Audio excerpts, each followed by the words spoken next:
Greetings to all of you. In the last lecture, we discussed about the transportation in human. Today we will discuss about the excretion. So what is excretion? The biological process involved in removal of the metabolic waste from the body is called excretion. Body से metabolism जब होता है, chain of reaction carrying out होती रहती है body के अंदर, तो उस दौरान कुछ टॉक्सिक सब्सटेंस हमारी बॉडी में रिलीज होते हैं. तो अगर वो बॉडी में एक्यूमुलेट होते रहे तो वो हमारे डिफरेंट जो ऑर्गन सिस्टम्स हैं उनको डैमेज कर देंगे. तो उन मटेरियल को जो हार्मफुल है, टॉक्सिक है, उनको बॉडी से रिमूव करना पड़ता है. And the process of removal of those substance is called excretion. इस प्रोसेस को ही हम एक्सक्रीशन बोलते हैं. तो different organism different strategies follow करते हैं to remove these harmful substances. कुछ जो हैं बॉडी से ही रिमूव कर देते हैं. बॉडी जो सरफेस है, हमारे अंदर भी जैसे स्वेटिंग होता है, that is also a kind of excretion. तो स्पेसिफिक ऑर्गन्स प्रेजेंट होंगे डिफरेंट टाइप के ऑर्गेनिज्म में, डिफरेंट स्ट्रेटजीज होंगी to remove those harmful substances. जैसे लंग्स के थ्रू हम कार्बन डाइऑक्साइड से रिमूव कर लेते हैं, गेट रीड कर लेते हैं, उसको बाहर निकाल देते हैं. तो इसी प्रकार से जो अंदर इंटरनली प्रोड्यूस हो रहे हैं उनको भी बाहर निकालना पड़ता है. उसी प्रोसेस को हम एक्सक्रीशन बोलते हैं. So let's discuss the excretion in human in detail. The excretory system, excretion के लिए जो सिस्टम है ह्यूमन बॉडी के अंदर, वो क्या है? Include a pair of kidney. आप यहां पे डायग्राम में देख सकते हो. तो यहां पे क्या है? Pair of kidneys. ये बीन शेप किडनी, जैसे हमारी राजमा होती है उसी शेप में ये आपके दोनों साइड प्रेजेंट होंगे. A pair of kidney, a pair of ureter. In kidney से आप देख सकते हो ये पाइप निकल के नीचे की तरफ जा रही है, इधर से भी और इधर से भी. इन डक्ट को हम यूरेटर्स बोलते हैं. ए यूरिनरी ब्लैडर, यहाँ पे क्या है? एक पाउच लाइक स्ट्रक्चर होगा. इसके अंदर स्मूथ मसल से बना हुआ होता है और एक्सपेंडेबल मतलब स्ट्रेच हो जाता है. जैसे जैसे यूरिन का अमाउंट बढ़ेगा ये स्ट्रेच होता जाता है. तो इसको हम बोलेंगे urinary bladder. This is for the temporary storage of the urine. इसके अंदर यूरिन कुछ देर तक स्टोर्ड रहेगा. इसके बाद क्या है? And A urethra. इसके नीचे इसकी ओपनिंग जो है that is urethra, which is a opening for the removal of the that urine और द नाइट्रोजिनस वेस्ट. यहाँ पे जो आप ब्लू कलर में देख रहे हो ये वेन है, रीनल वेन बोलेंगे हम इनको. और जो रेड कलर में डक्ट दिखाई हुई है थोड़ी सी थिक यूरेटर से, इसको हम क्या बोलेंगे? It is renal artery. तो आर्टरी और वेन हम ट्रांसपोर्टेशन सिस्टम में पढ़ चुके हैं. यहाँ पे रीनल वर्ड ऐड कर दिया because the renal word is related to the kidney. ये किडनी से रिलेटेड होता है. तो किडनी जो है आर लोकेटेड इन एब्डोमन. हमारे जो एब्डोमन लोअर पोर्शन है बॉडी का, उसको एब्डोमन बोला जाता है. जैसे थोरेक्स, चेस्ट वाले रीजन को थोरेक्स बोलते हैं, बेली जो रीजन है उसको एब्डोमन बोलते हैं. तो उसके बैकबोन मतलब एब्डोमिनल कैविटी के अंदर है, बट बैक साइड में हमारी जो बैकबोन है, रीढ़ की हड्डी है, उसके साइड में हमारी किडनीज प्रेजेंट रहती हैं. Urine produced in kidney pass through ureter. यहाँ पे यूरिन प्रोड्यूस होगा किडनीज के अंदर और क्या है? यूरेटर से पास होते हुए इन डक्ट के थ्रू यूरिनरी ब्लैडर में स्टोर हो जाता है until it is release through the urethra. जब तक इस यूरेथ्रा से इसको बाहर नहीं निकाला जाएगा, यूरिन आपका यहाँ पे टेम्परेली स्टोर रहता है. अब क्वेश्चन राइज होता है कि ये यूरिन बनता कैसे है? How is urine produce? Urine produced कैसे होता है, इसको बनता कैसे है ये, तो वो देख लेते हैं. The purpose of making urine is to filter out waste from the blood. Blood से वेस्ट मटेरियल को बाहर निकालने के लिए ही यूरिन को बनाना पड़ता है. अदरवाइज ऐसी हार्मफुल चीज बनाने की जरूरत ही क्या है? जरूरत यही है कि हमें अपने वेस्ट को जो बॉडी में प्रोड्यूस हो रहा है उसको बाहर निकालना है. Just as CO2 is removed from blood in the lungs. जैसे ब्लड के अंदर से CO2 बाहर निकाला जाता है, इसी तरीके से जो वेस्ट है, कौन से waste? Urea and uric acid. वो क्या हैं, वो ब्लड से किडनी बाहर निकालती हैं और उन्हीं सब्सटेंसेस से यूरिन बनता है। It is then no surprise that the basic filtration unit in the kidney like in the lungs, तो जैसे लंग्स के अंदर एल्विलोइज प्रेजेंट होती हैं, अगर आप रिकॉल करें तो एल्विलोइज हमारे लंग्स के अंदर बेसिक स्ट्रक्चरल यूनिट होती हैं जो रिमूवल का काम करेंगी। तो इसी तरीके से कह रहे हैं कि जो किडनी है उनके अंदर भी कोई ना कोई ऐसा यूनिट प्रेजेंट होगी। तो कौन सी है वो unit? It is a cluster of very thin walled blood capillaries, यहाँ पे स्मॉल ब्लड कैपिलरीज होंगी। Each capillary cluster in the kidney is associated with the cup shaped end of tube। ये यहाँ पे आप देख सकते हो, ये कह रहा है कि मतलब जो ब्लड वेसल्स हैं वो इसके अंदर क्लस्टर बनाएंगी और उस क्लस्टर क्या है, वो एक कप शेप, ये शेप आप देख सकते हो यहाँ पे, इसको हम कप शेप बोलेंगे। तो ये कप शेप एंड की जो ट्यूब है इसके साथ जुड़ी हुई होती है। Each kidney has a large number of these filtrating unit, इन्हीं फिल्ट्रेटेड यूनिट को हम बोलेंगे नेफ्रॉन। तो this is the structure of a typical nephron. इसी ये नेफ्रॉन की स्ट्रक्चर है। तो इन्हीं यूनिट मतलब बार बार मिलियन बिलियंस ऑफ नेफ्रॉन आपस जुड़ेंगे तब जाके एक किडनी बनती है। तो इस नेफ्रॉन की जो स्टार्टिंग है, जो इसका एंड है एक, वो क्या होता है, वो कप शेप्ड का होता है और एक दूसरे से क्लोजली पैक होते हैं। Some substances in the initial filtrate, जब इनिशियल फिल्ट्रेट आएगा तो उसमें क्या होता है, glucose, amino acid, salt and a major amount of water, सबके सब क्या है, ये सब हमारे लिए बेनिफिशियल सब्सटेंसेस हैं। तो ये बोमन इसके अंदर नेफ्रॉन के अंदर आ जाते हैं। द अमाउंट ऑफ वाटर, अब क्या होगा, ये जो सब्सटेंसेस हैं ये हमारे लिए यूजफुल हैं, इसीलिए इनको रीएब्जॉर्ब करना पड़ेगा। तो ये क्या है, these will be selectively reabsorbed as urine flow through the tube. इन ट्यूब से जैसे यूरिन फ्लो होगा तो इन यूजफुल सब्सटेंसेस को हमारे ब्लड के अंदर वापस रीएब्जॉर्ब कर लिया जाता है। तो ये क्या है, अब जो वाटर रीएब्जॉर्ब होगा वो डिपेंड करेगा कि आपकी बॉडी में कितना वाटर अमाउंट अवेलेबल है। अगर आप प्लेंटी ऑफ वाटर ड्रिंक कर रहे हो तो क्या है, रीएब्जॉर्प्शन कम हो जाएगा, क्योंकि बॉडी में पानी पहले से ही प्रेजेंट है तो इतने पानी की जरूरत नहीं है, वो यूरिन के थ्रू बाहर निकल जाएगा। तो अगर हम ज़्यादा वाटर ड्रिंकिंग करते हैं तो उस दौरान क्या है, यूरिन का अमाउंट बढ़ जाता है और वो ईजी भी होता है, फिल्ट्रेशन में हेल्पफुल रहता है। अगर वहाँ पे स्कैरिसिटी है, कमी है पानी की, तो थोड़ी सी दिक्कत होती है, रीएब्जॉर्प्शन फिर ज़्यादा करना पड़ता है।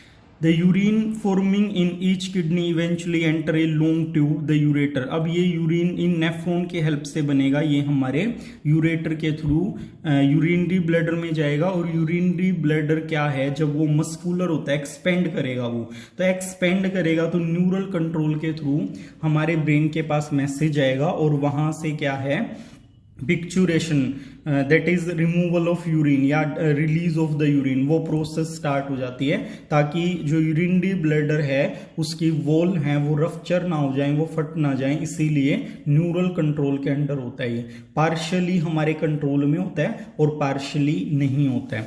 तो यहाँ अगर आप नेफ्रॉन की स्ट्रक्चर को देखो ध्यान से तो इसके अंदर क्या है, ऊपर वाले पोर्शन में यहाँ पे बोमन कैप्सूल इसको हम बोलते हैं और इसके अंदर जो ये ब्लड कैपिलरीज का क्लस्टर है इसको हम ग्लोमेरुलस बोलते हैं। ग्लोमेरुलस क्या है, बॉडी से ब्लड को लेके आ रहा है। इस ब्लड के अंदर फूड भी होगा, ऑक्सीजन भी होगी और साथ में नाइट्रोजनस वेस्ट भी होंगे। तो ऑक्सीजन किडनी अपनी वर्किंग के लिए रख लेगी और इसके अंदर जो वेस्ट प्रोडक्ट हैं उनको क्या है, इस बोमन कैप्सूल के थ्रू इसके ट्यूब के अंदर ले लिया जाता है। तो इस ट्यूब के जो इसके साथ एडजेसेंट होती है इसको पीसीटी बोलते हैं, प्रोक्सिमल कॉन्व्यूलेटेड ट्यूब्यूल। उसके बाद हेयर पिन लाइक स्ट्रक्चर है, ये नीचे आप देख सकते हो, इसके चारों तरफ ब्लड वेसल दिखाई हुई है। This is known as loop of Henle. Hairpin जैसी स्ट्रक्चर होती है इसकी इस शेप में। तो इसके थ्रू क्या है, रीअब्जॉर्प्शन जो होगा यूजफुल सब्सटेंसेस का वो इसी के थ्रू होगा। इसके साथ साथ ब्लड वेसल चल रही है, आप देख सकते हो। तो यूजफुल जो सब्सटेंसेस हैं वो ब्लड के अंदर री एंटर कर जाएंगे और हार्मफुल सब्सटेंसेस इसके अंदर रह जाते हैं। उसके बाद बहुत सारे नेफ्रॉन से मतलब एक कॉमन डक्ट निकलेगी that is known as collecting duct. और ये बहुत सारी कलेक्टिंग डक्ट जो किडनी होती है उसके मिडल पोर्शन में ओपन होती हैं, जहां पे यूरेटर होता है, तो उस यूरेटर के अंदर ये यूरिन को पास। उनका सबसे आगे वाला पार्ट है, इसको हम क्या बोलेंगे, दिस इज बोमन कैप्सूल। इससे एक डक्ट निकलेगी, उसके इस डक्ट के इस पोर्शन को हम बोलेंगे पीसीटी। इसके बाद ये हेयर लूप स्ट्रक्चर जाएगी, this is known as loop of anal. उसके बाद ये इस तरीके से एक बार और टर्न लेगी, this is known as DCT, distal convoluted tubule, proximal convoluted tubule. और फिर ये आपकी कलेक्टिंग डक्ट के अंदर ओपन हो जाती है। So this is the basic structure of nephron which is the basic unit of the excretory system. Our next topic is artificial kidney और हीमोडायलिसिस। क्या होता है, कई बार किसी भी प्रॉब्लम के कारण हमारी जो किडनी है वो फेल हो जाती है। अगर एक किडनी फेल हो रही है दैट इज बियरेबल, उससे एक किडनी से ही हमारा काम चल जाता है। But in case if both kidneys will fail we will have to transplant those kidneys। हमें किडनी ट्रांसप्लांट की जरूरत पड़ेगी, और जब तक हमें एक स्टेबल डोनर नहीं मिलता तब तक टॉक्सिक सब्सटेंस को रिमूव करना पड़ेगा। उसके लिए हमारे पास ये अल्टरनेट ऑप्शन होता है आर्टिफिशियल किडनी, जिस प्रोसेस को हम हीमोडायलिसिस बोलते हैं। Kidney are vital organ for survival. Several factor like infection, injury, restricted blood flow to kidney reduce the activity of kidney. इन सभी कारण की वजह से, इन्फेक्शन की वजह से कोई चोट लग जाए या ब्लड सप्लाई प्रॉपर नहीं हो रही है तो किडनी की एक्टिविटी रुक जाती है, and this lead to accumulation of poisonous waste in the body. Body के अंदर पॉइजनस वेस्ट एडअप हो जाते हैं, उसकी वजह से क्या, which will lead to the death, उसकी वजह से मृत्यु हो सकती है। In case of kidney failure and artificial kidney can be used. तो अगर वो फेल हो जाती हैं तो हमें आर्टिफिशियल किडनी यूज करनी पड़ सकती है। And artificial kidney is a device to remove nitrogenous waste product from the blood through dialysis. तो आर्टिफिशियल किडनी में हम बॉडी से बाहर ब्लड को लेके आएंगे और उसमें से नाइट्रोजिनस वेस्ट को रिमूव कर देते हैं। ये एक तरह का डिवाइस है। इस डिवाइस की स्ट्रक्चर ये होती है जिसको हम अभी डिस्कस कर लेते हैं। Artificial kidney contain a number of tube with semi permeable lining. ये इस तरीके से आर्टिफिशियल किडनी के अंदर बहुत सारी ट्यूब हैं जो किससे बनी हुई है, these are formed of semi permeable lining. जैसे हमारी बॉडी के अंदर एनवायरमेंट होता है वैसे ही एनवायरमेंट हमें इन्हें बॉडी से बाहर प्रोवाइड करना पड़ेगा। तो सेमी परमिएबल ट्यूब यहाँ प्रेजेंट होती है। सस्पेंडेड इन ए टैंक, ये टैंक है, फिल्ड विद डाइलेसिंग फ्लूइड, ये डाइलेसिंग फ्लूइड से भरा हुआ होता है। जो बॉडी के अंदर फ्लूइड का कंटेंट है वही ओस्मो रेगुलरिटी हमें यहाँ मेंटेन करनी पड़ेगी, वैसी ही कॉन्सेंट्रेशन बनानी पड़ेगी। This fluid has the same osmotic pressure as blood. जैसा ब्लड का प्रेशर होता है ऐसे ही इस बाहर वाले, जो बाहर यहाँ हमने डाइलेसिंग फ्लूइड भरा हुआ है, इसका होता है, except that it is devoted of nitrogenous waste. अब किडनी के अंदर जो ब्लड आ रहा था नेचुरल कंडीशन में बॉडी के अंदर, उसके अंदर उसकी कंपोजिशन के अलावा नाइट्रोजिनस वेस्ट थे। तो यहाँ पे वो नाइट्रोजिनस वेस्ट नहीं है डाइलेसिंग फ्लूइड के अंदर, अदरवाइज वो वैसा ही है जैसे हमारे ब्लड की कंपोजिशन होती है। During this passage the waste product from the blood pass into dialysing fluid by diffusion. अब क्या होगा, जो नाइट्रोजिनस वेस्ट हैं वो बाहर डाइलेसिंग फ्लूइड है, ब्लड में हम क्या करेंगे, यहाँ पे आप देख सकते हो पेशेंट की जो आर्टरी है, आर्टरी होनी चाहिए क्योंकि इसमें ऑक्सीजनेटेड ब्लड होता है, तो आर्टरी ही किडनी के अंदर एंटर करती है, रीनल आर्टरी। तो इस आर्टरी से हम ब्लड को बाहर निकाल लेंगे, इसमें एंटी कोएगुलेंट ऐड करेंगे क्योंकि बॉडी से बाहर आते ही ब्लड जो है वो जम जाता है। तो उसको प्रिवेंट करने के लिए हम क्या है, एंटी कोएगुलेंट, ताकि ब्लड कोएगुलेट ना करे वो ऐड करेंगे, और ब्लड जो है इन ट्यूब्स के थ्रू जो सेमी परमिएबल लाइनिंग है उनके अंदर आएगी। उसके बाहर कैसी कंपोजिशन है, ब्लड जैसी ही कंपोजिशन है, बट उसके अंदर नाइट्रोजिनस वेस्ट नहीं है। तो जो आपने इन ट्यूब के अंदर ब्लड आया है पेशेंट से, उनका वेस्ट कहाँ चला जाएगा, that will go into the dialysing fluid. वो डाइलेसिंग फ्लूइड के अंदर एंटर कर जाता है। The purified blood is pumped back into the patient. ये प्यूरिफाइड ब्लड पेशेंट के अंदर हम वापस भेज देते हैं और जो यहाँ पे प्रोडक्ट है इसको क्या करेंगे, यहाँ से डाइलेसिंग फ्लूइड को ऐड करते रहते हैं और यहाँ से हम रिमूव कर लेते हैं। तो इस बोतल के अंदर जो कंपोजिशन, जो सब्सटेंस आएगा वो यूरिन वाली कंपोजिशन का होता है। तो इस तरीके से हम, ये काफी एक्सपेंसिव होती है, तो जब तक सुटेबल किडनी डोनर नहीं मिलता इसको यूज कर लिया जाता है। So let's discuss the excretion in plant. Plant use completely different strategy for excretion. Excretion के लिए इनके अंदर डिफरेंट स्ट्रेटजीज हैं, because there is no excretory organ in plant like us. इनके अंदर कोई किडनी वगैरह ऐसा कोई ऑर्गन नहीं होता जो एक्सक्रीशन के लिए यूज किया जा सके, तो पूरी बॉडी ही एक्सक्रीशन के अंदर पार्टिसिपेट करती है।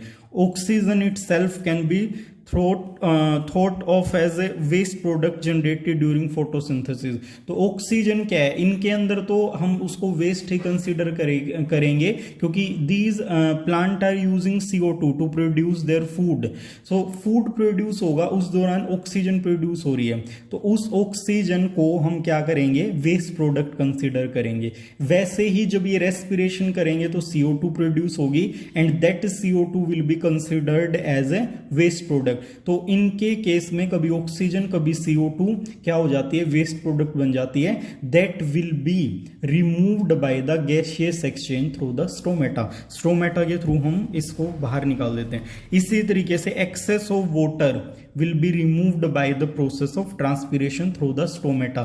तो स्टोमेटा से जो वाटर कंटेंट एक्स्ट्रा है या जो भी वेस्ट गैस है, ऑक्सीजन है, कार्बन डाइऑक्साइड है, उसको ये रिमूव कर देते हैं। For other waste plant use the fact that many of their tissue consist of dead cell. तो ये डेड सेल इनके अंदर बहुत ज्यादा होती हैं, उनके अंदर ये इसको एक्यूमुलेट कर सकते हैं and that they can even lose some part such as leave. जैसे डेड लीव है तो उसके अंदर वेस्ट को एक्यूमुलेट करते रहेंगे और इन लास्ट क्या होगा, वो लीफ को अपनी बॉडी से अलग कर देते हैं, रिमूव कर देते हैं। तो वो भी इनके अंदर क्या है, lose some part such as leave. तो वो इनका एक्सक्रीशन की एक स्ट्रेटजी हो जाती है। Many plant waste product are stored in cellular vacuole. Vacuole के अंदर ये वेस्ट स्टोर कर देते हैं। वेस्ट प्रोडक्ट में भी stored in leaf that fall of. ये हम डिस्कस कर चुके हैं कि लीफ जो गिरने वाली है उसके अंदर ये अपना वेस्ट प्रोडक्ट डाल देते हैं। Other waste product such as product are stored as resin and gum. Resin और गम की फॉर्म में जो गोंद निकलता है, विस्कस सब्सटेंस होता है, उसको ये बाहर निकाल देते हैं बॉडी के थ्रू, जो इनकी एक्सटर्नल सरफेस है, या उसको ओल्ड जाइलम के अंदर स्टोर कर लेते हैं। जो सेंटर में जाइलम रह जाते हैं वो ओल्ड होते हैं, तो उनका फिर ट्रांसपोर्टेशन में यूज नहीं किया जाता, उनके अंदर वेस्ट प्रोडक्ट ऐड कर देंगे, इससे वो सॉलिड हो जाएंगे और प्लांट को मैकेनिकल सपोर्ट प्रोवाइड करेंगे। Plant also excrete some waste substance into the soil around them. अब जो वेस्ट प्रोडक्ट इनके रूट में है उनको ये क्या करेंगे, उनको अपनी बॉडी से बाहर निकाल देंगे रूट्स के थ्रू, सोइल के अंदर। So these are the different strategies used by the plant to get rid of their waste. So with this topic we have completed our first chapter of biology, that is life processes. If you have any doubt or any query regarding this chapter, you can ask me in the comment box, and please subscribe and share this channel. This is for your welfare only. Thank you.